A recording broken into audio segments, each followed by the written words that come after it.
DJI Osmo Pocket 3 কি যথেষ্ট আপনার ক্রিয়েটর হওয়ার জন্য? চলেন এই ভিডিওতে দেখা যাক।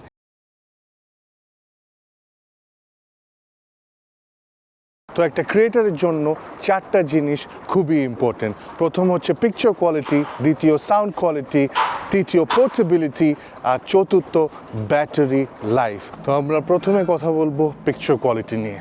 এক কথায় অসাধারণ। আপনারা জাস্ট কেনার পরে straight from the package on করে যে কোয়ালিটিটা পাবেন, যেটা আপনাদের টুইক করা লাগবে না, যেটা খুবই ইম্পর্টেন্ট যারা খুব টেকনিক্যাল মানুষ না তাদের জন্য, যাদের কোনো কিছু বদলাতে হবে না, অন করে শ্যুট করবেন and picture quality amazing. Of course যারা টেকনিক্যাল, যারা লগে শ্যুট করতে চান, যারা নিজে কালার গ্রেডিং করতে চান, তারা তো আপনারা পারবেনই। বাট যারা জাস্ট পয়েন্ট অ্যান্ড শ্যুট, যারা জাস্ট চান একটা ক্যামেরা কিনে শ্যুট করব আর ভিডিও কোয়ালিটিটা অসাধারণ হবে, তাদের জন্য এই ক্যামেরাটা একদম পারফেক্ট। দ্বিতীয় পয়েন্ট, অডিও কোয়ালিটি। আমি এখন একটা ব্রিজের উপরে, যেখানে বাতাস অনেক জোরে হচ্ছে, তা আপনারা শুনতেই পাচ্ছেন কীরকম অডিও। আপনাদের এমন একটা ডিভাইস লাগবে যেটা আপনাদের টেনশন কমাবে, বাড়াবে না। সেম উইথ মাইক্রোফোন, যেরকম পিকচার কোয়ালিটি সেরকম মাইক্রোফোন।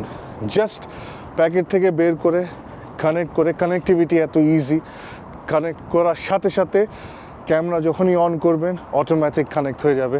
অডিও সবসময় ভালো হতে হবে। পিকচার কোয়ালিটি একটু ড্রপ হলেও কোনো অসুবিধা নাই, বাট অডিও কোয়ালিটি ড্রপ হলে মানুষজন উইল মুভ অ্যাওয়ে। ক্যামেরার থেকে তো audio quality amazing, but DJI mic two কেনার সাথে সাথে লেভেল আপ হয়ে যাবে। ইন্টারনাল রেকর্ডিং তো হবেই, যেটা আপনি ক্যামেরার সাথে কানেক্টেড, আর ক্যামেরার সাথে ডিসকানেক্ট হয়ে গেলেও এটার ভিতরে, এই মাইক্রোফোনটার ভিতরেও 8 ঘন্টা পর্যন্ত রেকর্ড করা যায়।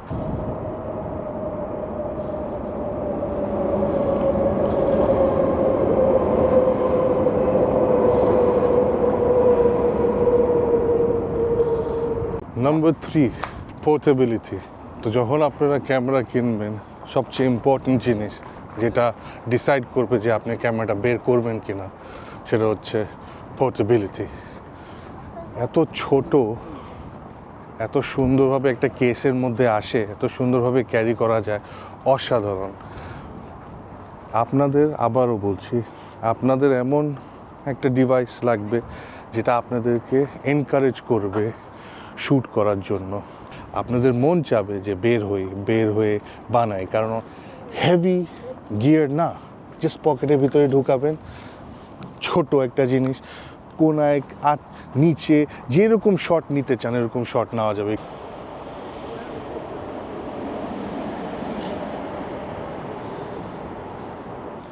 Number 4, battery life. ব্যাটারি লাইফের ব্যাপারে আর কি বলবো আমি, দাঁড়ান একটু বসে নেই।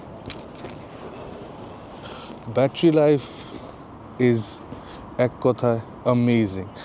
উইদাউট ব্যাটারি প্যাক 2 ঘন্টা আউট অফ দ্য প্যাকেজ, আর ব্যাটারি প্যাকের সাথে আরও 2 ঘন্টা। মানে যদি আপনি ক্রিয়েটর কম্বোটা কিনেন তাহলে তো ব্যাটারি প্যাক সাথে আসবে, ওটার সাথে 4 ঘন্টা 4K 30 শ্যুট করতে পারবেন আপনি। এর চেয়ে বেশি আর কি ফুটেজ লাগবে? 0 to 80% charge, fast charge 15 minute, আর 30 মিনিটে 100% চার্জ। ইনক্রেডিবল। তার মানে এটা কি পারফেক্ট ক্যামেরা? পারফেক্ট ক্যামেরা বলে কিছু নাই। আপনাদেরকে আমি দুটো জিনিস বলতে চাই এই ক্যামেরার ব্যাপারে, যেটা আমার একটু সময় লেগেছে আয়ত্তে আনার জন্য। একটা হচ্ছে গিম্বলটা কন্ট্রোল করা।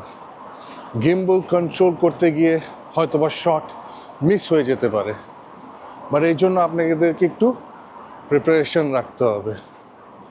গিম্বলটা কন্ট্রোল করার জন্য কিছু সময় দিতে হবে আপনাদের। যদিও খুবই রেসপন্সিভ ক্যামেরাটা, তারপরেও ওই যে একটু সময় লাগে ক্যামেরাটা ঘোরাতে আবার ফেরত আনতে, ওই সময়টাতে আপনার শট হয়তোবা মিস হয়ে যেতে পারে ক্যামেরাটা ফ্রেমে আনার জন্য। বাট অ্যাক্টিভ ট্র্যাক, তারপরে ওয়াইড অ্যাঙ্গেল লেন্স, হার্ডলি এরকম কোনো শট থাকবে যেটা আপনি ফ্রেমের থেকে বাইরে চলে যাবে বা ফ্রেমে আপনি আনতে পারবেন না।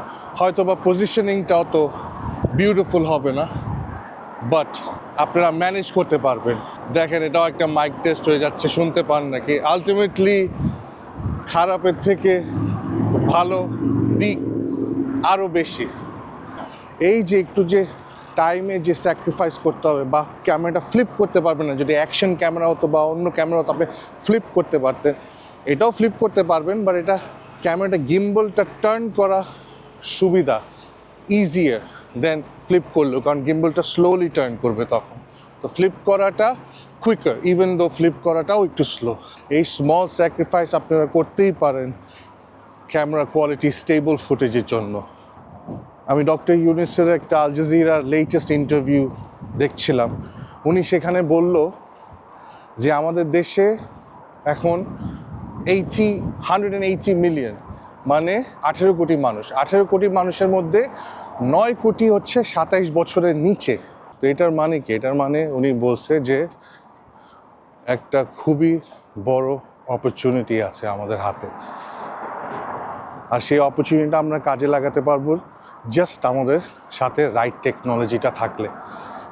উনি এমফেসিস দিয়ে বলেছেন যে আমরা জবের জন্য we are not meant for jobs in general civilization, কারণ আমাদের মধ্যে যা এনার্জি আছে তা ক্রিয়েটিভ আউটলেট পাবে তখনই যখন আমরা ক্রিয়েটিভ কিছু করব। আর আমাদের সাথে রাইট টেকনোলজি যদি থাকে তাহলে এটা আমাদের জন্য আসান হবে। ওনার এই কথা দিয়ে আমি শেষ করতে চাই, this is that right technology that will help you আপনাকে ক্রিয়েট করার জন্য। আলটিমেটলি আমি যতই বলি এই ক্যামেরা না ওই ক্যামেরা, বা আপনার ফোনের ক্যামেরাও, আলটিমেটলি আপনাকেই করতে হবে, আপনাকেই বের করে শ্যুট করতে হবে।